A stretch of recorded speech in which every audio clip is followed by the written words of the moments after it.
Are we explaining public health in a way that people can easily understand and see its value? Let's talk about it. You're listening to the PHEC podcast, episode 424. Welcome to the Public Health Epidemiology Conversations podcast, where we have honest conversations with public health professionals who are creating meaningful impact in communities around the world. They know that the field of public health touches everything. I'm your host, Dr. Charlotte Hughes Huntley, and today we're exploring the fascinating journey of our guests and diving into another conversation that bridges different perspectives with the practical wisdom you need to fuel your impact. Greetings, everyone, and thank you for joining me on this episode. We are introducing a brand new series on this podcast that's focused on providing plain language responses to the question, what is public health?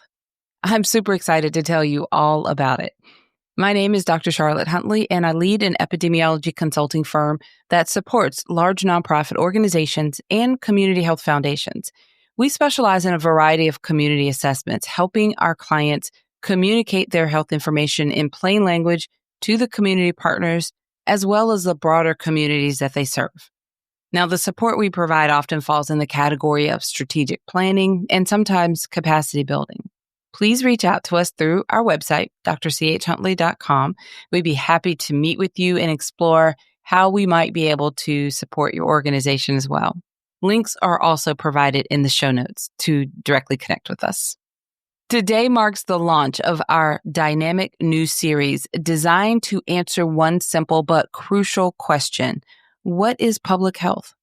We're starting this series because public health is often misunderstood, undervalued, underfunded. And if people better understood public health, then perhaps they would value our industry, protect it, invest in it. Now, this comes directly from being in the room with leaders from advocacy, political leaders, just a variety of folks who are saying over and over and over again, share the stories with us.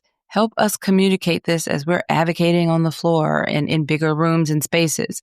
So what they're saying is overwhelmingly help us to better articulate this. They want to have our stories. They want to have better explanations so that they can advocate for us in the realm like those political floors and spaces. Also, I can't help but think about, and I mentioned this to a few of my colleagues, we're being erased as public health. You know, our programs and divisions, we've just watched it unfold in this whole year of whole departments being erased and agencies being removed. Those pillars of public health that we thought were our pillars of strength are just being taken away. And I said to a friend of mine, a colleague of mine, you won't see this happen in some healthcare platforms. You won't hear of a political organization or political authority saying, we're going to remove all surgeons and we're going to shut down all hospital systems. No, they understand the value and they understand the significance, and those industries are protected. On the other hand, public health, when they don't understand us, they can easily erase us and move us around. And another colleague said, public health works best when it's working well. You don't hear anything, see anything. We're always quietly in the background. So we need to start somewhere. And I got really fired up over some conversations with a few people and decided this is something that we can do. We can start to dive deep into explaining public health in plain language and having these very conversational tones so that people can understand and start sharing our stories so that they can take those stories and advance it forward. So if that's what they're needing, let's give that to them. If our advocates are needing more stories and better explanations and plain language conversation, then let's give it to them. In public health, we talk about that. We talk about the need to explain it, but yet we keep explaining the same way and into our own circles of people. So we're going to start disrupting that a little bit and seeing how we can improve on our conversational way of explaining what public health is. So that's what this series is all about. And we want to be a part of the solution by helping people better understand in a very relatable and conversational way what public health really is. And it is broad, but we're just going to start approaching it from where we are. So this is something new and energizing. In this series, our featured guests are inspiring leaders who will explain their focus areas in public health through compelling storytelling in plain language, with the goal of reducing and ultimately eliminating heavy scientific jargon. This is a work in progress because we're used to explaining it the same way. So these episodes are going to be evolving. All right. So to kick off this series, our first guest joins me on this episode to engage with me about how she explains public health to her colleagues, friends, and family. Let me introduce her to you, and then I'll connect our conversation. Allie Murphy is a Master of Public Health candidate in Epidemiology at the University of Texas Medical Branch. Allie received her Bachelor's of Science in Public Health from the University of Texas at Austin. Her work spans global and domestic public health initiatives, including program evaluation for a nonprofit in Cambodia, maternal health research for parents in Bangladesh, nutritional analysis for malnourished children in Guatemala, and STD surveillance in Texas LGBTQIA+ community. Allie recently received a Fulbright scholarship to conduct teen pregnancy research in El Salvador. She also serves as the Sisters in Public Health Galveston Chapter Chair and a This is Public Health Ambassador. Allie shares her perspective on public health with us through the lens of global health and infectious disease. Let's connect my conversation with Allie right now. Hi, Allie. Welcome. This is exciting to have you with me on this new series. How are you today? I'm great. How are you, Dr. Huntley? I'm doing great. I'm excited about this topic. We've been chatting for a little while before hitting record, just kind of getting the tech all in order and kind of organizing our thoughts a little bit. Allie has an incredible presentation that she's going to share. And after that, we're going to go into a little bit of discussion around that. So let's just dive right in, Allie. I'm going to hand everything over to you. Awesome. Thank you so much. I am so excited for the opportunity to talk on this podcast.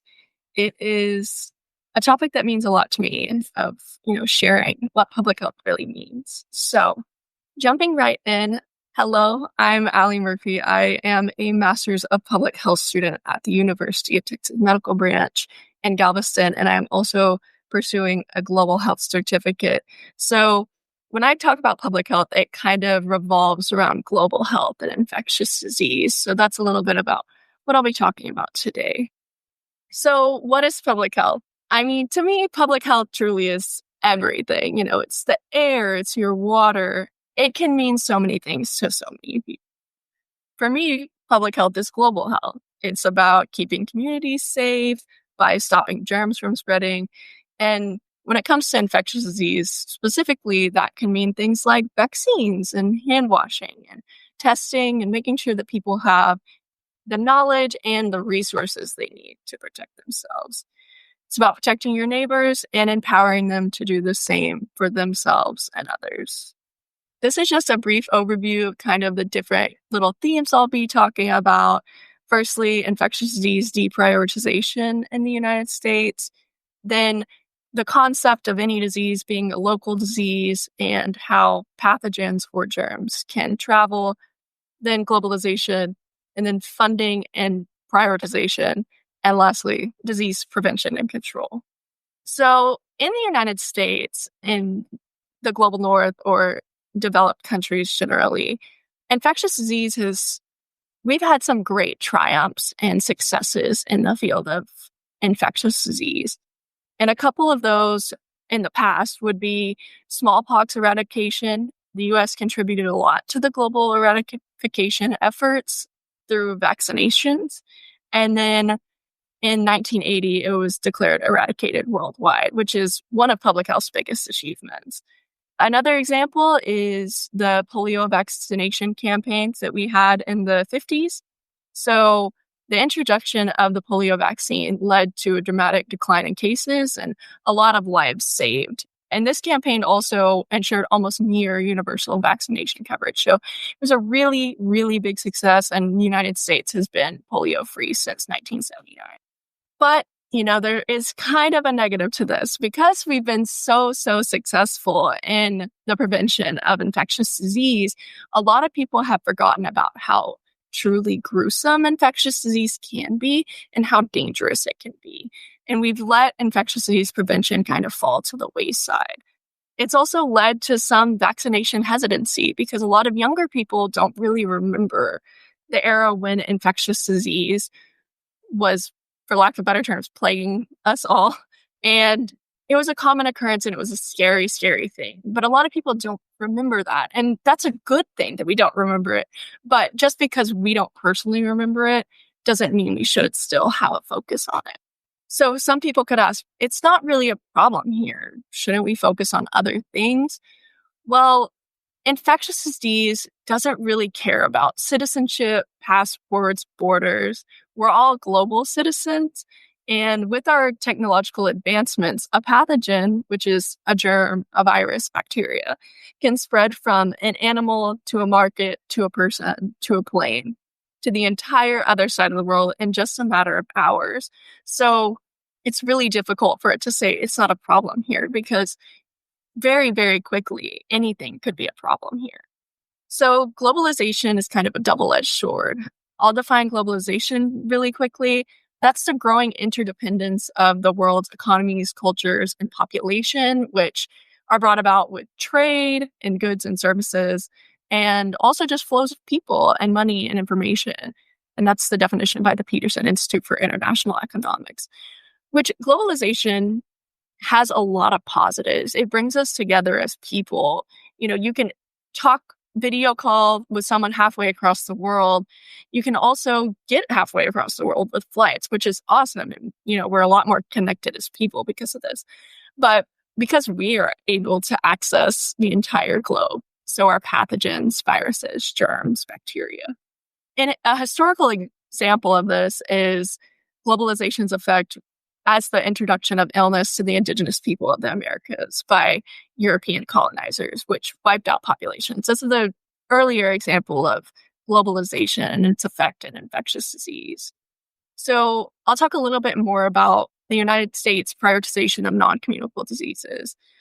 In recent years, there's been a push to focus on non-communicable disease, which is disease that can't be passed from person to person. Some examples of this are diabetes, cancer, hypertension.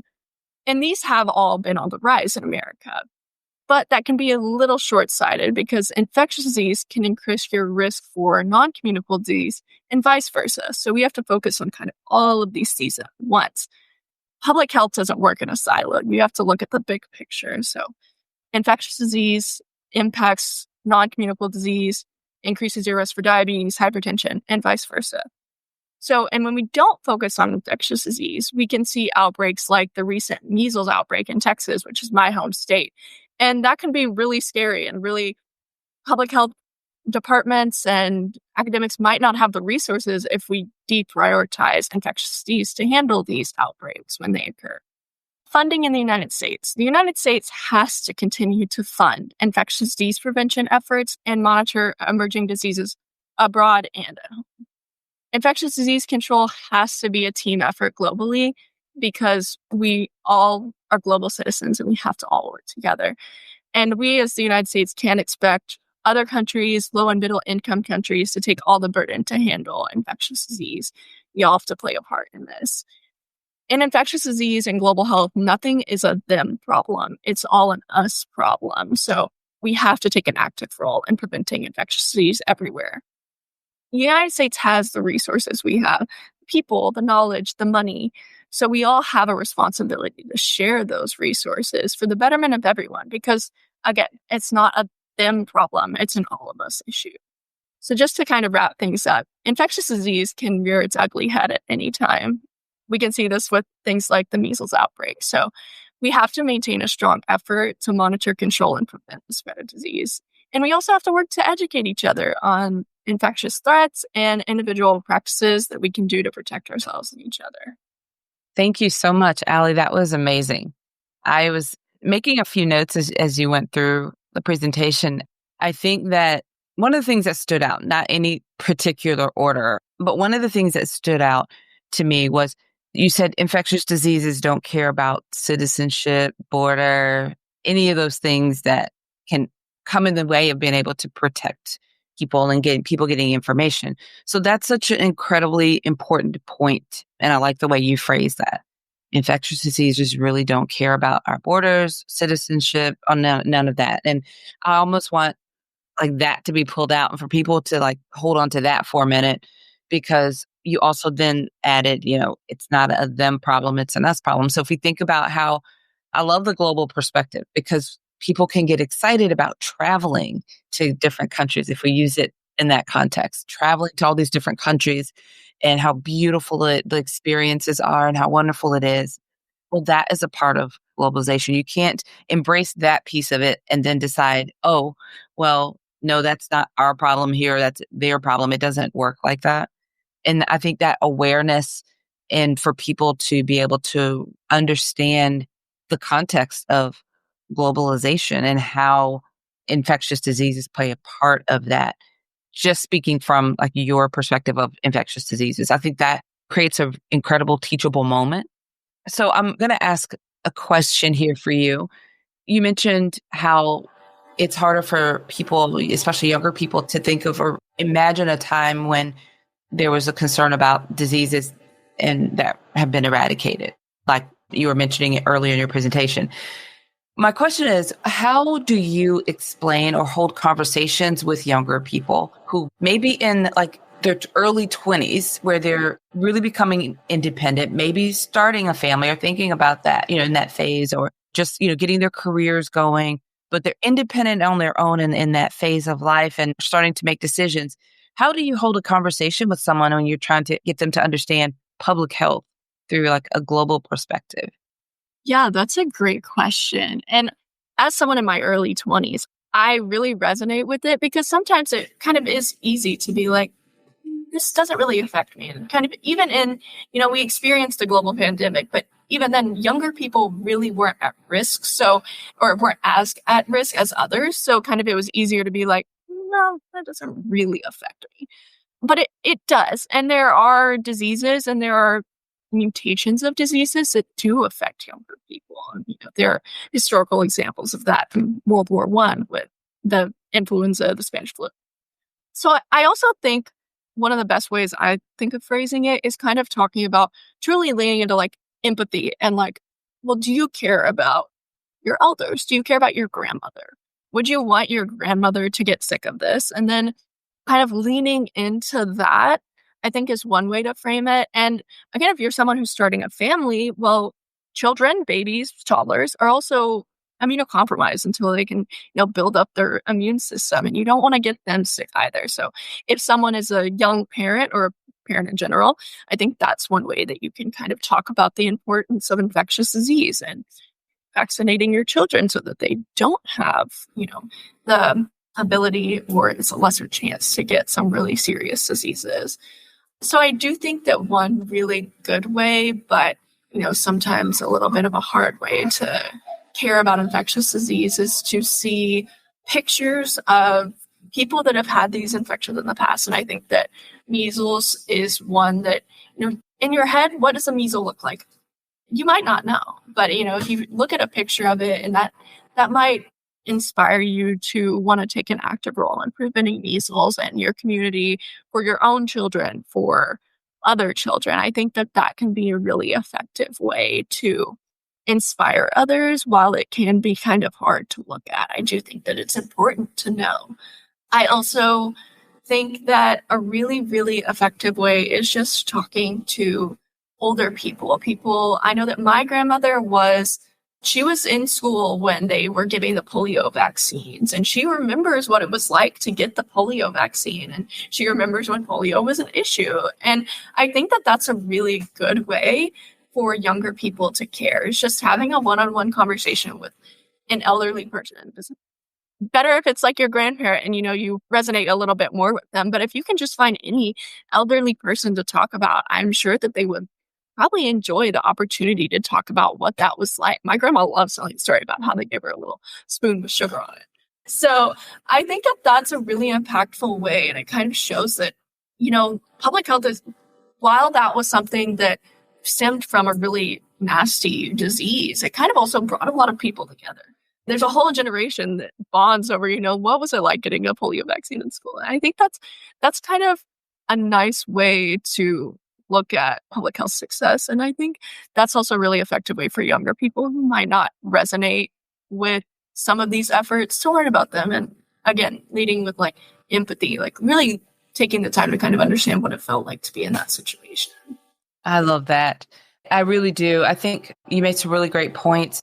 I think leading with empathy, absolutely. The watch out is going to be to make sure that no one interjects shame in there. We don't want to shame anyone, and not that people would intentionally do that, but it could sometimes cross over and be perceived. We just being caring, being able to, sometimes when you're conveying to someone, you're trying to get them to understand, they think, well, like you said, it doesn't really affect me. If you can then get them to see how it affects someone they care about, that can all of a sudden shift things a little bit, because where they may not be thinking about themselves, they'll think about their loved one. And then also, I think depending on the situation, the use of some graphic images, could be helpful. It just depends on the situation, of course. And sometimes that helps people to contextualize and like, this is real. It may not affect you, but like, this is really affecting someone. This is real. But absolutely love the idea or the suggestion or, recommendation of chatting with older people and learning about their experiences. And that's not to say, even we use some air quotes, older people, anyone that's of a different generation than you are.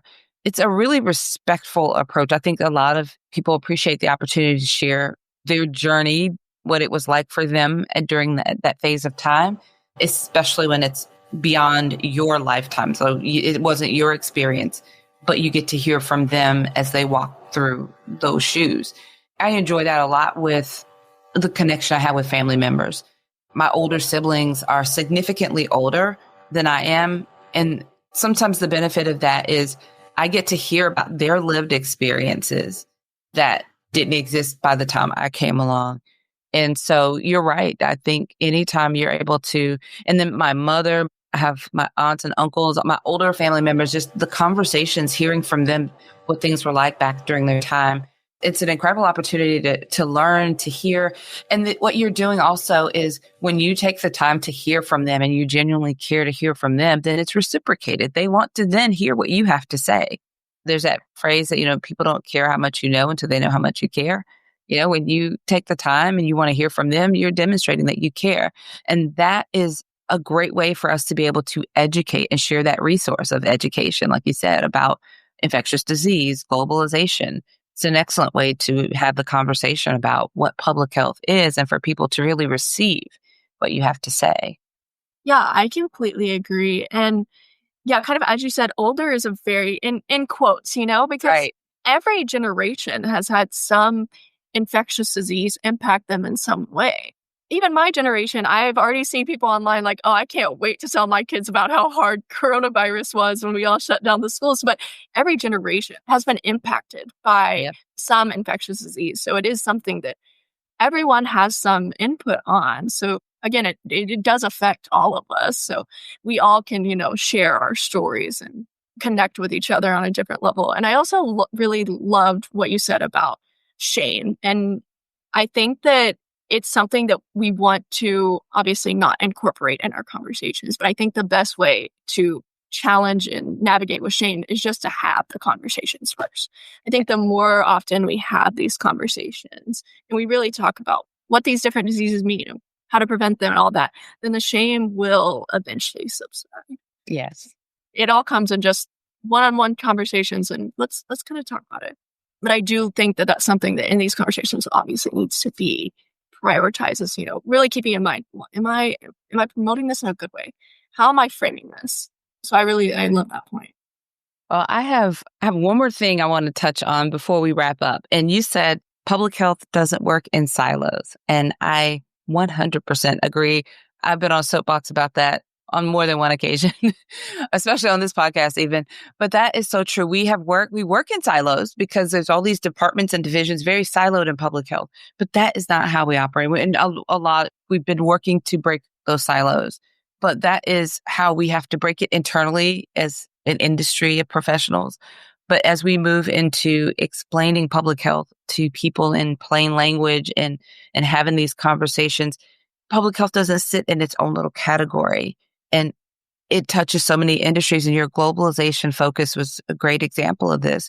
So that means that public health, just thinking about a few industries off the top of my head, travel industry, airlines, trains, transportation, like there's so much to discuss in terms of public health and infectious disease across all of these industries. So there is no siloing public health. So I just wanted to just amplify that point that you made. I really like that you raised that in your presentation. I completely agree. It's something that's so, it's hard to conceptualize something that's so big. It's like, it's so everything that it can be difficult. And I know that everyone's like an expert in their one thing. And sometimes that interdisciplinary, intradisciplinary work can be difficult because, it's like, well, I have my own stuff to do. I have these tasks I need to get done. But if we're not seeing the big picture, then it's not going to get us very far. We might get some small wins, but the bigger wins come when we all work together and the different experts on infectious disease and the environment, the built environment, and non-communicable disease. When all of us work together, that's when we'll see a bigger impact. Because unfortunately, like we can't just look at one thing or another. And infectious disease, even though it's my focus, can get affected by other things and it can affect other things. So we have to work together, unfortunately, or we won't, or not unfortunately, but we won't make the progress that we want to see if we don't work together. Yeah. Well, Allie, this has been fantastic. I've really enjoyed our conversation.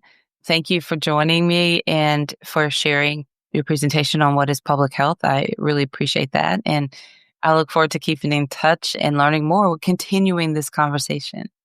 Yes, and thank you so much for having me. I have really enjoyed this discussion, and I hope to see where this podcast goes. Thank you. Thanks. I really hope you enjoyed that conversation as much as we did. I encourage you to connect with Allie and learn more about the incredible work that she's doing. When you reach out, be sure to let her know that you heard her on this podcast. You can find the links to connect with Allie on the show notes page. The show notes page for this episode, which is episode 424, can be found at phecpodcast.com. And once you're there, just navigate to episode 424 to find its show notes. Make sure you join us for the next episode because I'll be bringing you another guest in the next part of this series. And one more thing before we go. Remember that our podcast has a new app where we can continue conversations from episodes like this one with public health professionals around the world. You can download the new PHEC Podcast Community app in Apple or Google Play Store. You can also find the link on the show notes page for this episode. All right, everyone. Until next time, have a fantastic rest of your day. Thank you for listening. The show notes page is where you'll find links to everything we discussed in this episode. To find the show notes for all of our podcast episodes, just visit phecpodcast.com.